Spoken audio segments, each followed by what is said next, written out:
तो friends, welcome to Smart Learning Adda. चलिए फिर से इस वीडियो में हम लोग बात करते हैं। यहाँ पे मेंस्ट्रुएशन का बात हो रहा है। मेंस्ट्रुएशन का तत्काल कारण किस हार्मोन की वापसी है। तो जब मेंस्ट्रुएशन साइकिल प्रारंभ होता है तो उस समय क्या होता है, प्रोजेस्टेरोन का जो होता है वहाँ पे वापसी होता है, यानी रिटर्न होता है। रिटर्न और करके उसको क्लीन करने का काम करता है। ठीक है।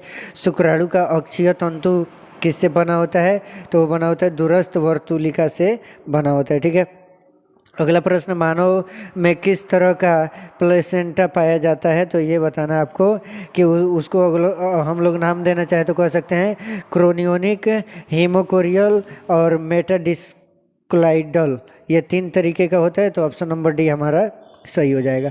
इसके बाद अगला प्रश्न हमारा, किसकी अनुपस्थिति में निषेचन नहीं हो सकता है, तो ये याद रखना है कि कैल्शियम की अनुपस्थिति में निषेचन नहीं हो सकता है। अगला क्वेश्चन है हमारा, जन्म के बाद माता के प्रथम दुग्ध स्रवण को कोलोस्ट्रम कहते हैं। इसमें क्या निहित होता है ये बताना है। तो आईजीए किसे कहते हैं, अगर आप लोगों को पता है तो ज़रूर इसको रीड कर लीजिएगा एक बार, नहीं पता है तो ज़रूर आप लोग पूछ लीजिएगा। ठीक है।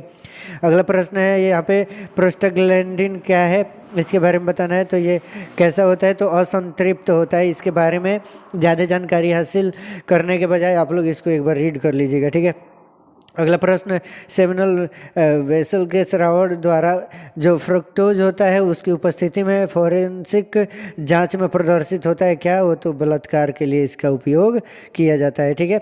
इसी से पता चलता है कि बलात्कार हुआ है नहीं हुआ है, या हुआ है तो दोषी को दोषी ठहराने के लिए इसका इस्तेमाल किया जाता है। शुक्राणु जनन किसके द्वारा अभिभूत होता है, तो वो होता है एफएसएच। ठीक है। एफएसएच का फुल फॉर्म जरूर आप लोग मेंशन कीजिएगा।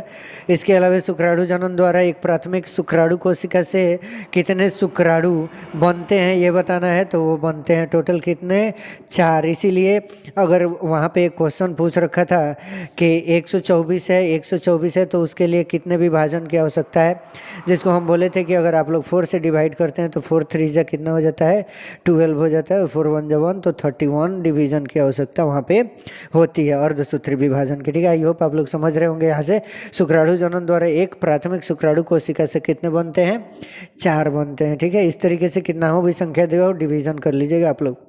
अगला, अंडा के कोशिका द्रव्य में क्या नहीं होता है, तो अंडा की कोशिका द्रव्य में क्या नहीं पाया जाता, तो होता है सेंट्रोसोम नहीं पाया जाता है। ठीक है। अगला प्रश्न हमारा, स्पर्मेटिड्स का रूपांतरण स्पर्मेटोजोआ में किस विधि द्वारा होता है ये बताना है। तो उसको कहते हैं हम लोग स्पर्मियोजेनेसिस के द्वारा उसका रूपांतरण होता है। ठीक है। अगला प्रश्न हमारा, प्रोस्टेट कैंसर के लिए प्रयुक्त प्रतीक एंजाइम क्लिनिकल जांच से कौन सा सही होता है यहाँ पे, तो ये बताना है क्षारीय फास्फेटेज। ठीक है। अगला प्रश्न हमारा कि पार्टुरेशन के लिए सिग्नल जो होता है वो कहाँ से शुरू होता है, तो वो शुरू होता है, ये चीज़ याद रखना है आपको, कहाँ से, तो वो जो प्लेसेंटा होता है तथा पूर्ण विकसित गर्भाशय शिशु है वहीं से होता है। ठीक है। अगला प्रश्न हमारा, गर्भावस्था के किस महीने में गर्भस्थ शिशु गतिशील होता है तथा सिर पर बाल उग जाते हैं। इसको होम साइंस में भी पूछा जाता है प्रश्न में, तो यहाँ पे होगा 5वां महीना। ठीक है। अगला प्रश्न है यहाँ पे, अंडाशय के नज़दीक का फैलोपियन ट्यूब का भाग होता है उसको क्या कहा जाता है, इस्थमस जंक्शन भी कहते हैं। इस्थमस जंक्शन भी हम लोग उसको कहते हैं, ये याद रखना है। ठीक है। अगला प्रश्न हमारा, किस मादा में ब्लास्टोसिस्ट के लिए क्या सही है ये बताना है यहाँ पे।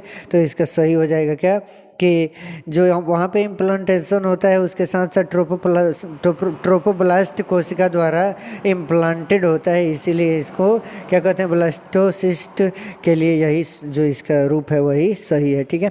अगले प्रश्न के बारे में अगले वीडियो में बात करेंगे। तब तक के लिए धन्यवाद।